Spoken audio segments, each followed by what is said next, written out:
La vie de sainte Catherine de Gênes. Chapitre 1er. Aperçu historique. La sainte, dont nous écrivons la biographie, naquit, vécut et mourut à Gênes. Elle a été l'une des plus grandes gloires de cette ville célèbre. Les noms qu'elle a portés comptent parmi les plus illustres de la République et ont joué un rôle immense dans les annales génoises. On les y retrouve pour ainsi dire à chaque page. Ces noms fameux, le retentissement qu'ils ont eu pendant plusieurs siècles et le contraste qu'ils forment avec la vie toute cachée en Dieu, à laquelle se voit Catherine, nous ont décidé à placer en tête de la biographie de la sainte le court aperçu historique qu'on va lire. La connaissance de la position qu'elle était destinée à occuper dans le monde fera ressortir davantage la grandeur de son humilité, comme de la bassesse et de la pauvreté auxquelles elle s'est condamnée. Entrons maintenant en matière. La plupart des auteurs fixent la fondation de Gênes par les Liguriens à l'année 707 avant Jésus-Christ. Elle fut conquise par les Romains et incorporée à la Gaule cisalpine vers l'an 222. Magon, frère d'Hannibal, la détruisit en 205 pendant la Seconde Guerre punique. Les Romains la relevèrent 3 ans plus tard, et sous les empereurs elle devint une ville municipale. Après la chute de l'Empire, Gênes appartint successivement aux Hérules, aux Ostrogoths, aux Exarques grecs, aux Lombards et à Charlemagne. Elle se rendit indépendante sous les successeurs de ce prince, au commencement du Xe siècle, et se donna des consuls. Les Génois, destinés à jouer bientôt un rôle si important, formaient alors une simple association de mariniers, établie sur le littoral étroit et pierreux que baigne le golfe de Ligurie. Navigateurs et commerçants hardis, ils ne tardent pas à devenir riches et puissants. Dès le XIe siècle, ils entreprennent de lointaines expéditions, transportent en Judée les pèlerins de la Terre Sainte, et tiennent en respect les pirates sarrasins. Pendant les croisades, ils se montrent à la fois guerriers intrépides et marchands habiles, ne perdant jamais de vue les intérêts de leur commerce. Ils se ménagent le trafic avec les infidèles de l'Égypte et de la Mauritanie. Leur puissance est respectée et redoutée de tous les peuples qui habitent les côtes de la Méditerranée. L'empire de cette mer leur est disputé tour à tour par les Pisans, leurs premiers rivaux, et par les Vénitiens. Mais Gênes la superbe tient énergiquement tête à ses adversaires, et malgré des guerres incessantes, son pouvoir et ses richesses prennent de prodigieux accroissements. Elle forme de nombreux établissements en Corse, en Sardaigne, en Sicile, en Espagne, en Syrie, dans l'archipel et dans tout le Levant. Ces colonies, régies par des consuls, dotées de franchises et de privilèges, brillent d'un éclat extraordinaire. Mais les Génois, maîtres de la mer, redoutés en Orient, et qui ont déjà promené leurs armes victorieuses depuis les côtes de l'Espagne jusqu'au fond du pont Euxin, sont encore réduits chez eux à l'enceinte de leurs murailles. Ils ne possèdent pas même les 2 rivières du Ponant et du Levant, qui constitueront plus tard le territoire de la République. Au XIIe siècle, Gênes commence enfin à soumettre ses plus proches voisins et les force à reconnaître son autorité. Elle dévaste les domaines des comtes de Lavagne, qui touchent le sol génois, parce que ces seigneurs sont soupçonnés d'entretenir des intelligences avec Pise. Elle bâtit le fort de Rivarola pour dominer les possessions des comtes et les oblige à lui prêter le serment de fidélité. Quelques membres de cette noble race, qu'Augustin Justiniani fait descendre des anciens princes de Bavière, viennent alors à Gênes en qualité d'otages. Ils y restent et y obtiennent le droit de bourgeoisie. 50 ans plus tard, on trouve la famille divisée en plusieurs branches, dont les unes sont établies à Lavagne, les autres à Gênes sous le nom de Fieschi, en latin Flici. Sainte Catherine, dont nous écrivons l'histoire, sort de cette souche. Vers ce temps, une noblesse domestique et municipale se forme dans la ville et arrive promptement à une très haute illustration. Les descendants des familles qui ont occupé les principales charges dans la magistrature urbaine prennent la qualité de nobles. Les fils commencent à succéder aux emplois et au commandement des pères. L'aristocratie remplace le régime démocratique qui jusqu'alors avait été seule en vigueur. La politique génoise purement mercantile, et n'ayant en vue que l'intérêt particulier, tient la République dans une sorte d'isolement, et pendant longtemps ne lui permet pas de jouer un rôle très marqué parmi les cités italiques. Elle cherche à se soustraire à l'avidité et aux exigences des empereurs allemands, tout en s'efforçant de demeurer à l'écart dans la grande lutte d'indépendance des villes lombardes. Adonnée presque exclusivement à son commerce, elle réussit même après l'issue malheureuse de la croisade de 1100.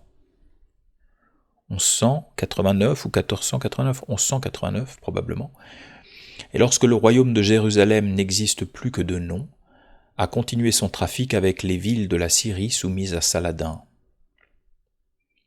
Les marchands génois pénètrent jusqu'à Alep et à Damas. Jamais la guerre n'interrompit leurs négoces. Ils font des traités avec les rois maures du Maroc, de Valence et des îles Baléares, avec l'Égypte en 1200, enfin avec les princes chrétiens de la petite Arménie. Cependant, les factions guelfes et gibelines finissent par se dessiner également dans la ville de Gênes. Les deux partis y ont de nombreux adhérents, alternativement victorieux et vaincus. Ils s'excluent et s'exilent réciproquement, tiennent la République dans une agitation continuelle et changent fréquemment la forme du gouvernement, le nom et les attributions de ceux auxquels ils confient le pouvoir. Les Spinola et les Doria sont les chefs des Gibelins, les Grimaldi et les Fieschi sont à la tête des Guelfes. Mais au milieu des désordres et des incessantes révolutions, qui ensanglantent souvent ces rues, malgré ses luttes continuelles avec Pise, et surtout avec Venise, sa rivale et son irréconciliable ennemi, Gênes étend de plus en plus sa puissance au dehors, et ses relations avec le Levant prennent de prodigieux accroissements. Michel, paléologue, successeur des empereurs grecs réfugiés à Nicée, rentre à Constantinople en 1261 et met fin à l'Empire latin avec l'assistance des Génois. Il leur assigne le faubourg de Galata comme siège principal de leur colonie. Vers la même époque, les armateurs de Gênes établissent à Schio, à Methlin, à Ténédos et dans d'autres lieux de l'archipel grec, de grandes seigneuries qui forment autant de points d'appui pour les navigateurs de la métropole. Les colons de Galata et de Péra sont les grands fournisseurs de Constantinople. Le monopole du commerce de la mer Noire est dans leurs mains. Ils contractent des alliances avec les Tartares de la Crimée et des embouchures du Tanaïs, une colonie qu'ils ont établie à Kaffa, à l'extrémité de la mer Noire, s'élève à un degré extraordinaire de prospérité et devient l'une des sources principales de la fortune colossale de Gênes. L'essor du commerce de la République ne s'arrête pas même lors de la prise de Ptolémaïs et de l'expulsion des chrétiens de la Terre Sainte en 1291. Elle traite avec le Soudan d'Égypte et établit un consul à Alexandrie. Après la fin des croisades, les Génois vont partout où l'on peut trouver des acheteurs et des vendeurs. L'Égypte est alors le marché principal pour les productions de l'Inde. Ils prennent en secret la route de la Perse afin d'éviter le monopole fiscal du Soudan. Maîtres de la mer Noire, ils ouvrent un négoce immense à Tana sur la mer d'Azov. Les produits de l'Asie viennent y affluer. Ils entretiennent aussi des relations suivies avec le Midi de la France et y établissent des consuls et des comptoirs. Plus hardis que leurs rivaux, ils s'aventurent même sur l'océan et dès le commencement du XIVe siècle, ils transportent de grands approvisionnements de blé en Angleterre. La République parvient ainsi à une opulence extraordinaire, son commerce brille du plus grand éclat pendant plusieurs siècles. Il commence à baisser après la découverte de l'Amérique et la circumnavigation du cap de Bonne-Espérance. La prise de Constantinople par Mahomet II et la perte des colonies de la mer Noire, qui en est la conséquence, lui porte le coup le plus funeste. Prospère au dehors, Gênes continue, pendant toute la période sur laquelle nous venons de jeter un coup d'œil, à être en proie aux déchirements intérieurs. Les familles rivales se disputent le pouvoir, s'expulsent réciproquement, et les annales de la République présentent une succession non interrompue de sanglantes révolutions. Les guerres avec les villes ennemies, notamment avec Venise, deviennent de plus en plus acharnées, et Gênes est en lutte fréquente avec ses voisins. Elle joue son rôle dans tous les troubles qui agitent l'Italie à cette époque. Mêlée aux querelles épouvantables occasionnées par la succession de Sicile, tantôt guelfes, tantôt gibelines, on la voit tour à tour, aragonaise et angevine, d'après celle de ces factions qui dominent dans le moment. Les riches familles plébéiennes profitent des désordres pour dominer à leur tour et pour exclure la noblesse de l'exercice des plus hautes fonctions. Une aristocratie nouvelle se forme alors, ses membres jouissent par le fait de tous les avantages et de tous les droits des nobles, mais sans en prendre le titre. Les familles qui composent cette aristocratie plébéienne, et parmi lesquelles brillent en première ligne les Adorne, les Fregosse, les Guarca, les Montalte et les Boccanegra, se disputent et se ravissent alternativement le pouvoir, tout comme les Doria, les Spinola, les Fieschi et les Grimaldi se l'étaient disputé précédemment. Les Adorne et les Fregosse, rivaux irréconciliables, s'efforcent de rendre héréditaire dans leur maison la puissance souveraine. Les haines, guelfes et gibelines se perpétuent, et les nobles prennent une part active à toutes les querelles, tantôt en cherchant à ressaisir le gouvernement, tantôt en soutenant la lance et l'épée au poing les familles populaires de leur parti.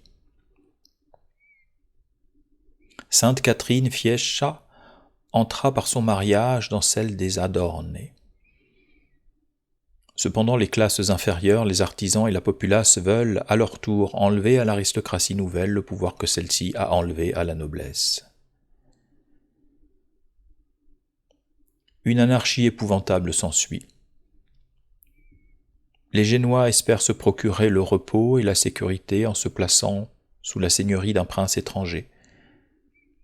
Ils se flattent de trouver les maîtres qu'ils se choisissent, fidèles à leurs promesses et disposés à respecter la liberté de la République.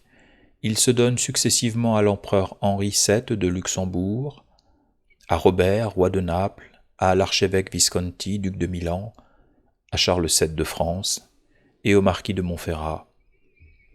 Ils rétablissent à plusieurs reprises les seigneuries des rois de France et des ducs de Milan, mais toutes ces expériences leur prouvent simplement l'impossibilité de concilier la forme républicaine avec la domination d'un prince étranger.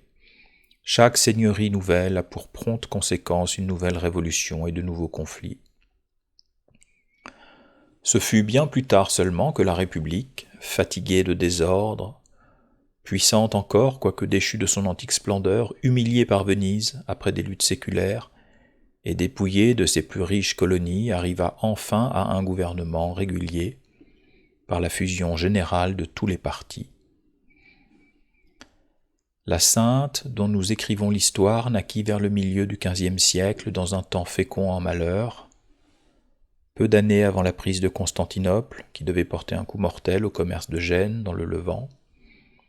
Les luttes intestines entre les partis des Adorne et des Fregosse atteignent alors la plus extrême violence. La République se trouve activement mêlée aux guerres des Angevins et des Aragonais et aux expéditions en Italie de Charles VIII et de Louis XII. La seigneurie de la ville passe alternativement au duc de Milan et au roi de France, et chaque année, pour ainsi dire, voit naître une révolte contre le maître qu'on s'est donné. Les annales de Gênes de cette période renferment, à côté de quelques pages brillantes, l'histoire d'un despotisme sans gloire, d'une foule de conjurations et d'intrigues, et d'une rapide décadence.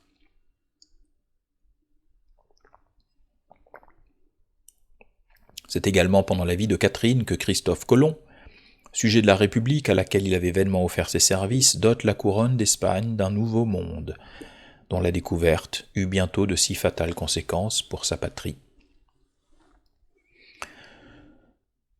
Ce même temps est une époque de deuil et de désolation pour l'Église. Le grand schisme avait relâché tous les liens, le désordre était partout. L'année qui voit naître notre sainte voit mourir Eugène IV, et après le pontificat glorieux de Nicolas V et les règnes de Calixte III, de Pie II et de Paul II commence pour la papauté une époque d'humiliation qui rappelle les jours les plus terribles du Xe siècle. L'impeccabilité n'a pas été promise aux successeurs de Saint Pierre, mais si leur vertu a pu faillir, leur foi n'a point subi d'éclipse. Bien plus, au temps dont nous parlons, les pontifes, dont la conduite privée a donné lieu à des critiques malveillantes, ont été les seuls, parmi leurs contemporains, à comprendre les vrais intérêts de la chrétienté. Ils se sont efforcés de pousser l'Europe à une croisade contre l'envahissement des Turcs, mais aucun prince ne répondit à leurs appels répétés. Absorbés par le présent et par les intérêts d'une ambition mesquine et égoïste, les souverains fermèrent les yeux sur les dangers dont l'avenir les menaçait et sur les périls que couraient la Pologne et la Hongrie. Pie III, neveu de Pie II, succède à Alexandre VI. Il meurt après un pontificat de quelques jours. Jules II est élu à sa place. Assurer l'indépendance du Saint-Siège et la liberté de l'Italie est la grande pensée qui domine ce pape. Quelque jugement que l'on porte sur ses actes, on ne peut s'empêcher de reconnaître en lui un homme loyal et droit, méprisant la corruption et supérieur aux faiblesses du népotisme. Les dernières années de la vie de sainte Catherine de Gênes s'écoulent sous le règne de Jules II. 20 mois à peine séparent sa mort de l'ouverture du 5e concile de Latran, 10 mai 1512. Quelques années plus tard, Léon X monte sur la chaire de Saint-Pierre et Luther donne le signal de la déplorable révolution religieuse du XVIe siècle. Nous connaissons maintenant les lieux et les temps auxquels se rattache l'histoire de notre sainte. Catherine est une de ces âmes d'élite que Dieu donne à la terre dans les époques de malaise et de ténèbres, pour indiquer aux pèlerins chrétiens la voie que le monde a perdue, et pour lui prouver que le Seigneur veille et poursuit l'œuvre de la sanctification de l'humanité, même pendant les jours les plus mauvais. Fin du chapitre.